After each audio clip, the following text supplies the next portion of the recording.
Hello and welcome to the latest episode of the Kith and Kin podcast, Stories from the Hospitality Industry. And I'm really glad to be welcoming David here to join me today to tell me all about his story and his journey through the hospitality industry, what makes it so special, and where he's got to today. So if we'd like to just start, David, could you just tell us who you are, what you do, and a little bit about you? Yeah, sure. Hi. Well, good morning. Thanks for having me on this podcast. Really excited about it today. David Hage, 51, married, 2 children, been in hospitality in all sorts of guises over a sort of 30-year stretch. I'm one half of a dynamic hospitality duo. My other business partner is Mark Osborne. I'm sort of front of house and operations and picking up the slack, and Mark is the creative flair that creates the food in all our great kitchens. So he's the chef element of it. We are the secret pub company by name, but I prefer to talk about the 4 pubs that we've got. So we've got 4 great individual gastro dining food-led pubs, whatever the phrase is these days, but they are, if you say gastro pub, you probably know what it is, but they're Nottinghamshire pubs in village locations, beautiful places, great outdoor spaces, run by incredible people that have come along for the journey for many, many years. We've got a team of general managers and operations manager that have been with us from sort of 12, 14 plus years now. So it's fab to have those guys on board, and it makes my life incredibly easier with those people at the helm. The secret pub company has these 4 pubs, but as I say, they are all separate businesses in their own right. Mark and I have had them for 7 years. We started the first one, the Railway, 7 years ago. Huge investment. That flew along. We won tons of awards, food-led awards, industry awards. We then won the BI, British Institute of Innkeepers Licensees of the Year Award 2019. Had that for a couple of years during COVID. And then we took another pub on, the Radcliffe, a great village location pub again, huge investment. Been shut for, all the pubs have been shut for a good period of time. That flew along. Obviously, the pandemic hit, knocked us a little bit. We'll go into that later, possibly. And that won awards as well. Great British pubs and best pub in the East Midlands, etc., etc. And then we took on the Plough, which is quite a famous old pub in Nottinghamshire. It's the Plough in Normanton-on-the-Wolds. Quintessentially English pub. If you brought an American tourist to the UK and said they wanted to see a pub, that's where you take them for a good old British boozer. But food-led, destinational, in a little hamlet. And we've had that for a couple of years. And then we took the Lamley on last year. Fantastic. So how did you get to that point then? Where did you start from to get to where you are now? Where did I start from? I guess, being a litter picker at a leisure centre age 16 was the first point. Not really hospitality, that was the first job. Not the traditional route to market of, everyone else seems to have had in our industry. I started off in health clubs after finishing college. I did sort of leisure and hospitality management courses and good old HNDs, etc. Didn't go to university. Wasn't particularly blessed academically, but could, that wasn't the route for me. However, I started working in health clubs and did lots of gym type jobs, private health clubs, and then I went into hospitality, food and beverage management throughout health clubs in David Lloyd in Birmingham, Nottingham, and etc. Hospitality management in various places. Operational management jobs and then general management jobs at David Lloyd and other clubs, and then did some sort of lower key restauranty bits, and then sort of 14 or so years ago we took a big place on with 4 other guys. Myself and my current business partner went into business with 4 other people. Huge place in Nottingham, massive investment, super busy. It was the talk of the town. It was the place to go for years and years and years, on Trent Bridge, called the Riverbank. Mark and I, my business partner currently, we fell out of love with that. I guess 6 strong opinions running one big site is never going to work long term. So we came with that. We both had enough. I had quite a clear direction that I wanted to create, a little company of village pubs. And Mark was up for that as well with his food. So we started, that's when we started the railway. It was quite a difficult, treacherous exit from the old place with the other guys. We had to be very secretive about it. We had large chunks of money invested, which we wanted to get back. And we couldn't tell anybody what we were doing, where we were going, what the place was we opened. So we needed to come up with a company name. So we called it the Secret Pub Company, because it was the biggest secret going at the time. Clever. Yeah. It was a bit of fun, I guess, back then. Sometimes I wonder whether it's the right name these days, but it worked. Yeah, it worked then. So yeah, that was it really. But that grounding in sort of working for David Lloyd, which was would have been a massive company, but it was giving you that grounding and that training, I guess, and sort of those systems and understanding how that works in those bigger environments. Yeah, absolutely. You're 100% right. And people don't quite, you do tend to deal with a lot of people in our industry that have maybe come up through different routes, maybe haven't worked with large companies, haven't had that, with respect to them, the discipline and the training and discipline, yeah. Discipline and like you say, working with process, procedure, operational standards, and those working for those companies. Obviously, David Lloyd was part of Whitbread. Whitbread was, back in the day, one of the biggest hospitality places in the UK, wasn't it? Had all sorts of sites, and so it gave you massive discipline in terms of how you operated, how you liaised with customers, how you dealt with team issues, how you ran your day-to-day job, and obviously key performance indicators as well, massive in companies. So hitting targets, meeting standards. That was it.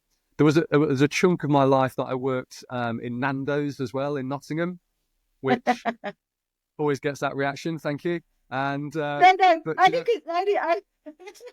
laugh, because I've known so many people who have, and you always, it's sort of like you I say you got that reaction, but you said it with the same level. You said it exactly the same way that everyone else said it. That's why I laugh. I know, but you know what? They're a bloody great company to work with. I know. They don't earn the top 1 out of the top 100 companies in the UK to work for out of nothing, and they paid really, really well. I was earning tens of thousands a year in bonus. It was nuts, but I was selling chicken and chips. Yeah. Late on a Saturday night. But it was, it was, again, discipline, procedure, process. Yeah. All the HR stuff, the training packages, the this, that, and the other. There's tons of stuff that I utilize to my advantage now with our people. Yeah, and I guess that's the thing. Even when you've got a small company, you still need to have all of those things in place. You're still, even just in terms of sort of legislation and putting in place all of your operational procedures and stuff, they all need to be there regardless of your size. And I think, and so having a grounding of that is amazing. It is, and the more you grow, the more people that you take on, the more you lose touch with a lot of the people, because you can't catch up with we've got 90 great people in our pubs, and you can't talk to those every day of the week. Yeah. And so, they are brilliant, but you are as strong as your weakest link. And, you do need to have the process and the procedure and the training to make sure that they are safe, compliant, and that you can lie in bed at night knowing that, God forbid, no one's going to get injured or poisoned. And I think that a lot of people in those environments, want to break free into that much more creative space that is, running your own business and those smaller businesses. But actually, unless you've got that balance, it's not going to work anyway, is it? No, you need to have the discipline.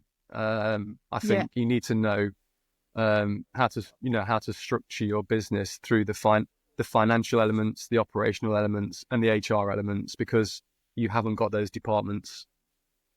You are that departments, aren't you? So, yeah.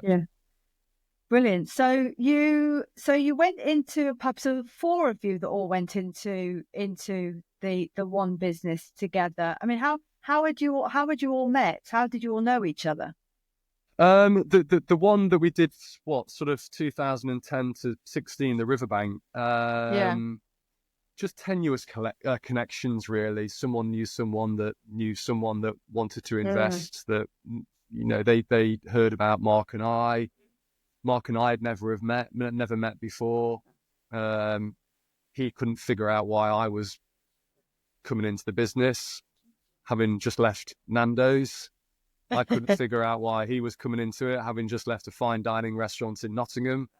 We were going to create this huge restaurant, bar, function room, conglomerate place that was taking nearly £3 million a year in turnover. Employed, when we opened the pub up, it had 120 staff. I mean, we soon whittled it down to about 60, but even so, it was a monster.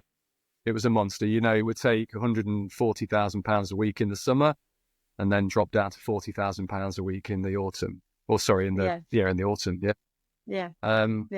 So we were kind of like thrown together, I suppose. There were 4 main guys, and then Mark and I came in. And you say there was just too many voices in there too much different direction. Well, my first business, there were 3 of us. We were very young, and and naive, and even then that collapsed probably actually within about a month, actually, realistically. Right.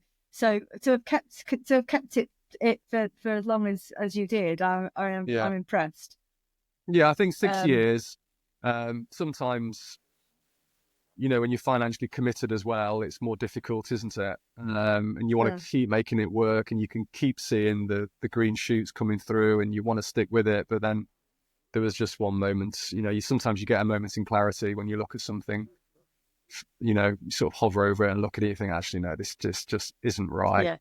And there was a change in direction with doing more events, late night events, getting in at 4 o'clock in the morning. I had young children then, and it's not okay. No. So there's got to be something better. And, and a great decision was made. And gosh, I'm super proud of what we've done so far.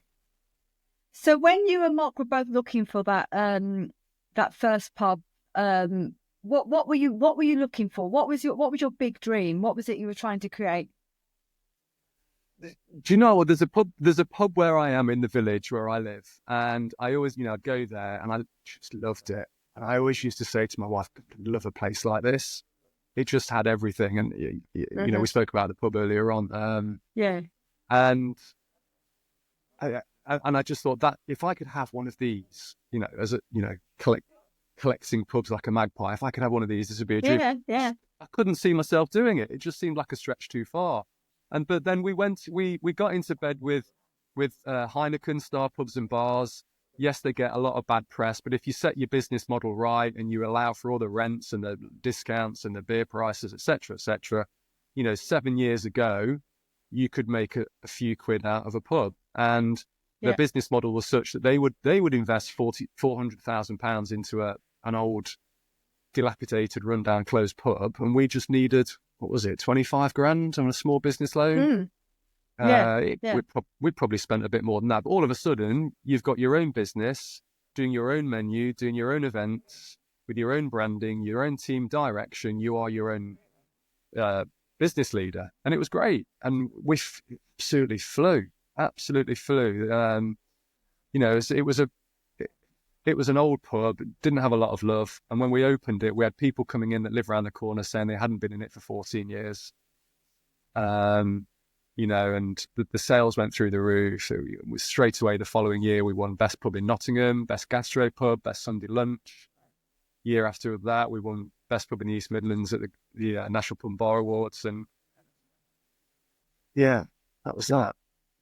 And those awards are not not small awards either. I mean, I know. I mean, you mentioned it earlier, but and actually, this is how you and I first met. Because we were both judges for the licensee of the Year award in 2021, but you won it in 2019.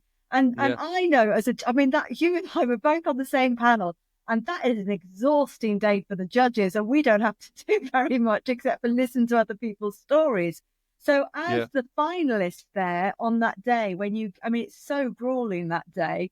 So to win that is outstanding. I mean, how did you feel? How did you feel when you won that? It is a grueling process, and it was a great process to go through because it wasn't just about the day. It was the sort of 4 months leading up to it when you just get absolutely your whole business gets pulled apart, from accounts to mystery shoppers to social media to food hygiene to 2-hour inspections in your pubs to your training packages, your marketing packages. It's an absolute overview and review of where you're at. And actually, it was quite insightful. You got the feedback, but the day itself at Sky Studios, being grilled by people like me and you, but other people, but a barbaric experience. It's probably traumatized less people. I probably just didn't get the gravity of it at the time. It was only the months afterwards. I remember the day, on the day of it's a huge ceremony, isn't it? So probably one of the best ones. Huge. Yeah. If the weather's right, it's fab. A couple of hundred people. It's such a huge ceremony that the only reason everyone's in the room is for just this one award. It's not one award. It's not like a normal. It's not normal awards where you've got 15 categories. There's only different one. Categories. That's how. No. Yeah. This is how big it is. It's so momentous winning this. Yeah. Amazing. Yeah.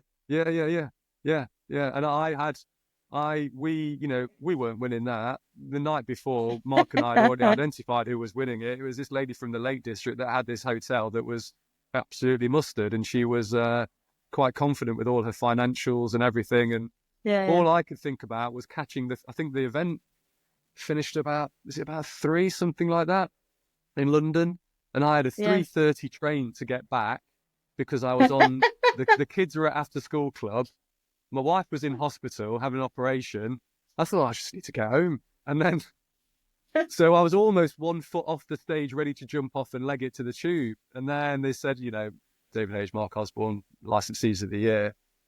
I was like, you're kidding me? Really? This is, unbelievable. And for sure, it was the most proudest, the most proud I've been in all the years of work. Obviously, there's all the proud moments with your kids and all that sort of jazz, but work-wise, 100%. I think that acknowledgement from the industry that you've gone through the meticulous process of audit through people from the BII themselves, and to come up against some really top operators in the country.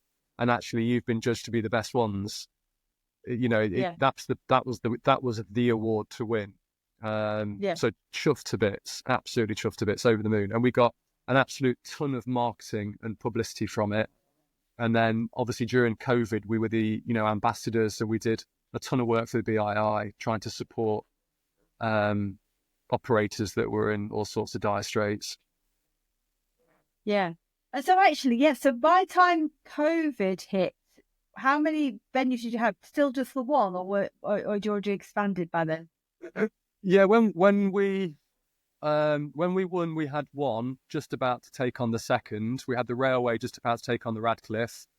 Radcliffe opened 2019 July. Incredibly busy. Talk of the town again. It was phenomenal. And then obviously COVID hit March, didn't it? Yeah.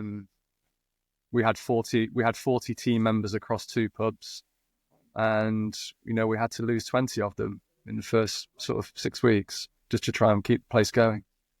Mm. Yeah. And I mean, you've come. I'm just sort of working this out. You've come off this massive high of winning licensee of the year. And then COVID hits, and the whole rug gets pulled out from under you. I know you, as you said, you were doing lots of support for the industry during that time with the BII because you were. I I guess. I mean, as licensee of the year, you sort of have an obligation, don't you, to sort of, well, Yeah. it's not an obligation, but it is part of the winner.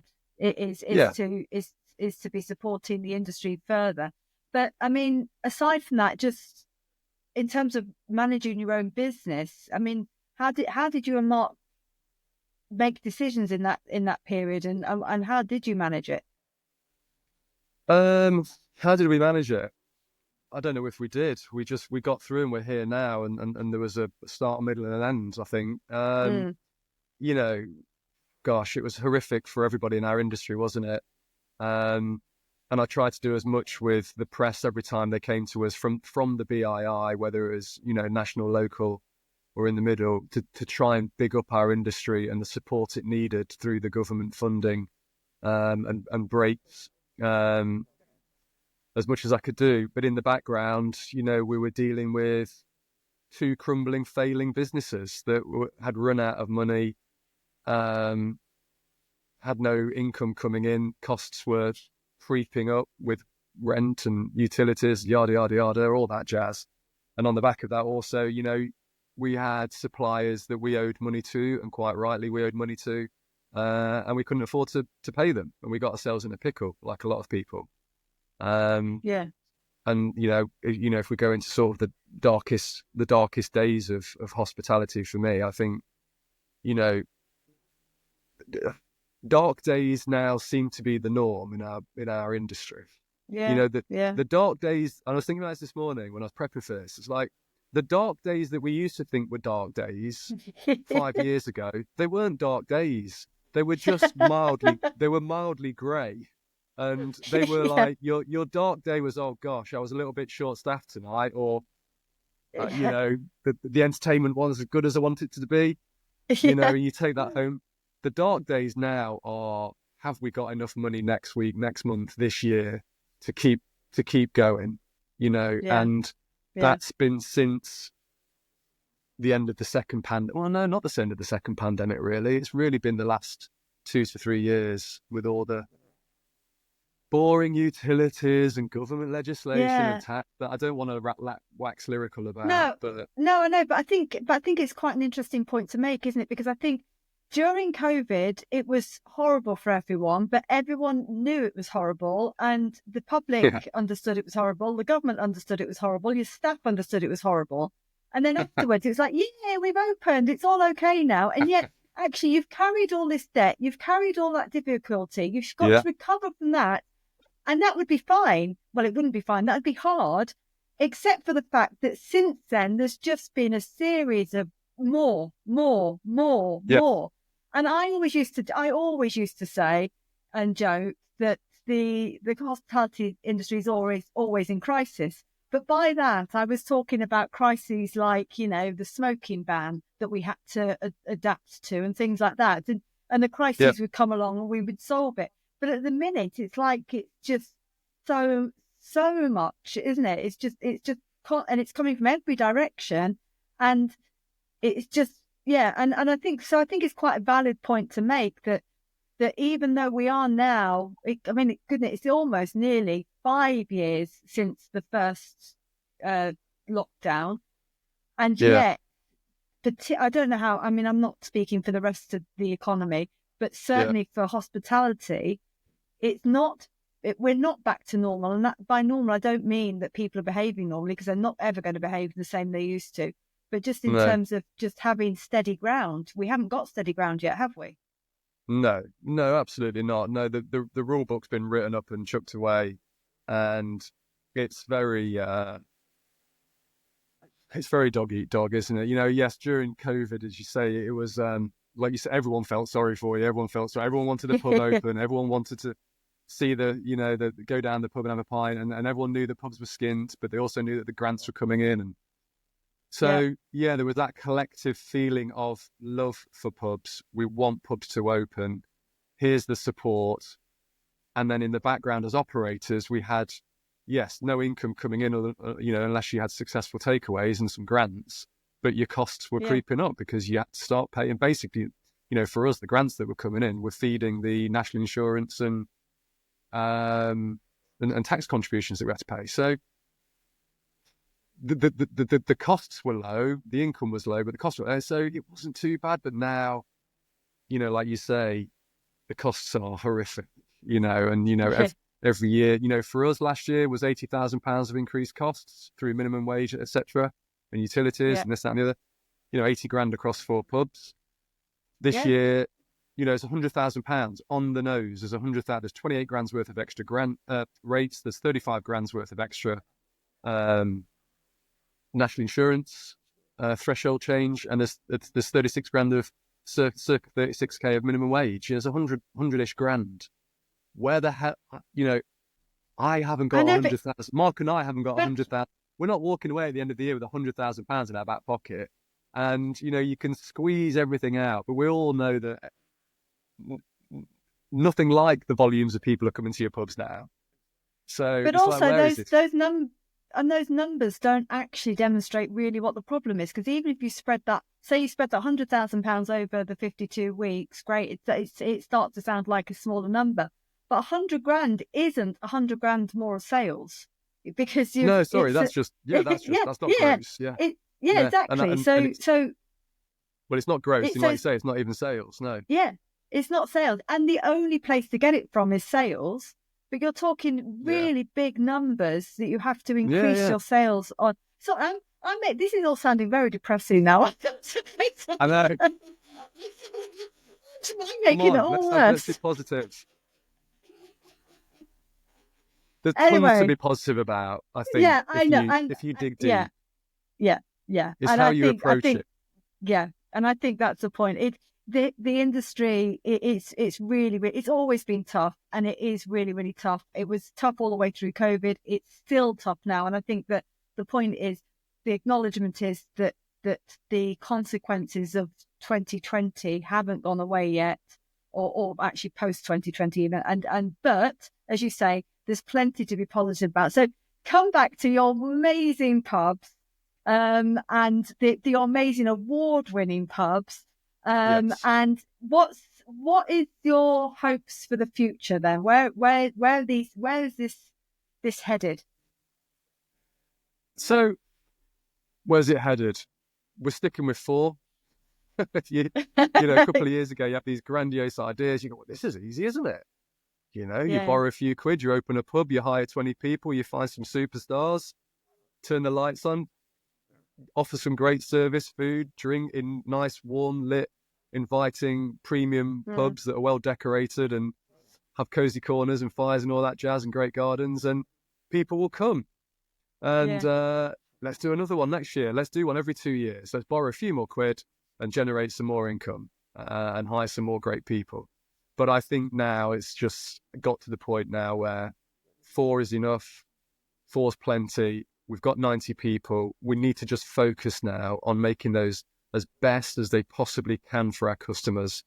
Any money to reinvest to make them premium, because, if you're charging £6 a pint and £20+ for a nice fish dish that's all been cooked by incredible chefs in the back that make everything from scratch, customers have got to be sat in a really nice looking, well lit, well painted, everything working environment. And so we've just invested in one of our pubs right now, 5 years on, and we'll plan those in for the others as we move forward. So it's continual development of what we do. It's continuing our events, because we've realized that actually our events are great income generators. So we are looking to major on events at all the 4 pubs next year, where we've created a fab marketing wedding brochure for all of them now, so you can get your weddings at our pubs and not have expensive room hire, venue hire costs. And make it really affordable for people that will see the value in what they do. Great food, great service, in a beautiful location, but you're not having to pay silly prices at some of these wedding venues charge. So that's one thing. Diversity. So events is a huge thing for us next year. Retaining and training and keeping motivated the people that we've got, because they're fab and we don't want to lose any of them. Acknowledging that